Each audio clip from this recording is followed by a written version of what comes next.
Good morning, everyone. Today is Tuesday, November 24, 2020.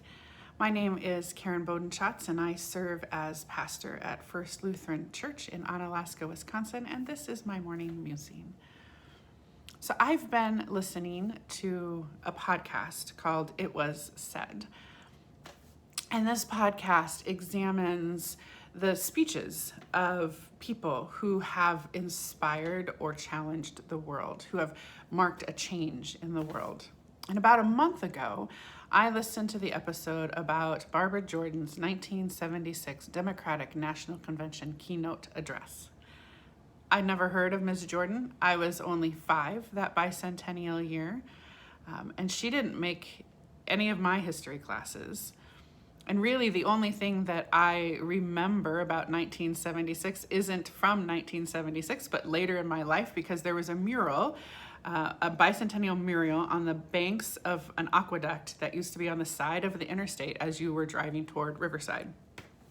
But despite my lack of knowledge, Ms. Jordan was a notable keynote speaker, but not because she was a state representative in the House of Representatives or a member of the Judiciary Committee or a lawyer or an educator, but because she was a first in many ways.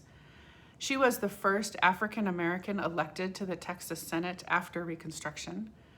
She was the first Southern African American woman elected to the House of Representatives. And she was the first woman and the first African American to keynote a national convention. Ms. Jordan was born in Houston, Texas in 1936 to a Baptist preacher who was a graduate of the Tuskegee Institute, and her mother was a teacher who, by all accounts, was a powerful speaker in her own right. Ms. Jordan credits a speech by Edith Sampson, I will tell you her story someday soon, as what inspired her to become a lawyer. Rising through the political ranks, it was no surprise that she came to national attention with a speech, but not made at the convention, but in the opening remarks as the Judiciary Committee of the House considered articles of impeachment against President Richard Nixon. It was 1972, and Ms. Jordan was a freshman member of the committee, but her words resounded loudly in the chamber and held a country spellbound. They were strong. She said, "My faith in the Constitution is whole. It is complete. It is total." She would go on to say, "I am not going to sit here and be an idle spectator to the demonization, subversion, and destruction of the Constitution." She would then explain the reasoning behind her support for each of the 5 articles of impeachment against President Nixon. And in conclusion, Ms. Jordan said that if her fellow committee members did not find the evidence compelling enough, then perhaps, she said, the 18th century Constitution should be abandoned to a 20th century paper shredder. It would be this speech and her continued leadership that would inspire the DNC to invite her to keynote at their convention 4 years later. As I listened to the speech, it was not at all what I expected, and yet it was everything that I needed to hear, here, right now in 2020. Ms. Jordan is honest, naming the historic nature of the moment in the very beginning.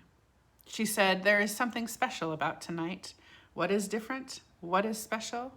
I, Barbara Jordan, am a keynote speaker." She goes on, though, to use her presence as a sign of hope and a reminder of the work to be done when she says, "A lot of years have passed since 1832, and during that time it would have been most unusual for any national political party to ask a Barbara Jordan to deliver a keynote address. But tonight, here I am. And I feel that notwithstanding the past, that my presence here is one additional bit of evidence that the American dream need not forever be deferred." She goes on to comment that she could just praise the Democratic Party and trash the Republicans, or she could complain about all that is wrong in the world. But instead, she says, I could recite these problems, and then I could sit down and offer no solutions. But I don't choose to do that either.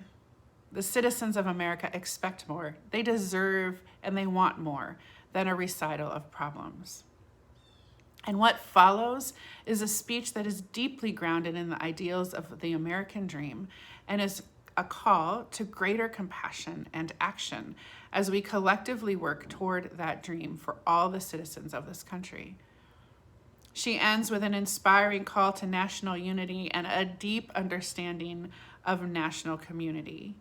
And her last words live up to her sense of what it means to be a leader in our country that builds it up and does not divide it, when she says, "Now, I began this speech by commenting to you on the uniqueness of a Barbara Jordan making a keynote address.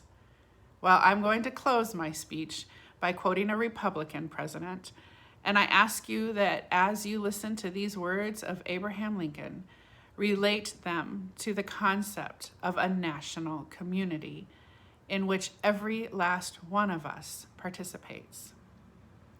Here's the quote. "As I would not be a slave, so I would not be a master. This expresses my idea of democracy. Whatever differs from this to the extent of the difference is no democracy."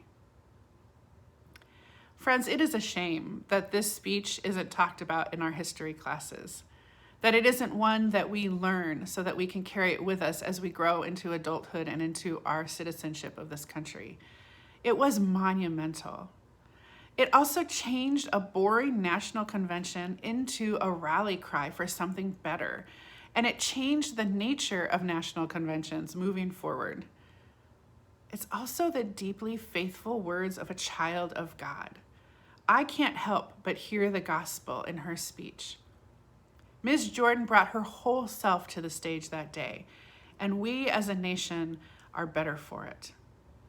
Barbara Jordan, daughter of a preacher and a teacher, African-American woman, treasure and leader, she spoke for a better nation. I encourage you to listen to the episode of It Was Said and to also listen to the full speech.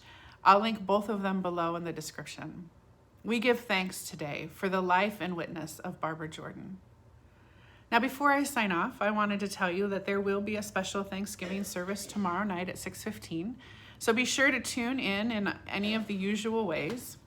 Advent starts on Sunday, which means there are a lot of ways for you to engage with ministry at First. And we're working to make sure all that information is readily available to you in all the usual spaces. I will see you all again on Thursday. Until then, be well, be kind, for Christ is with you.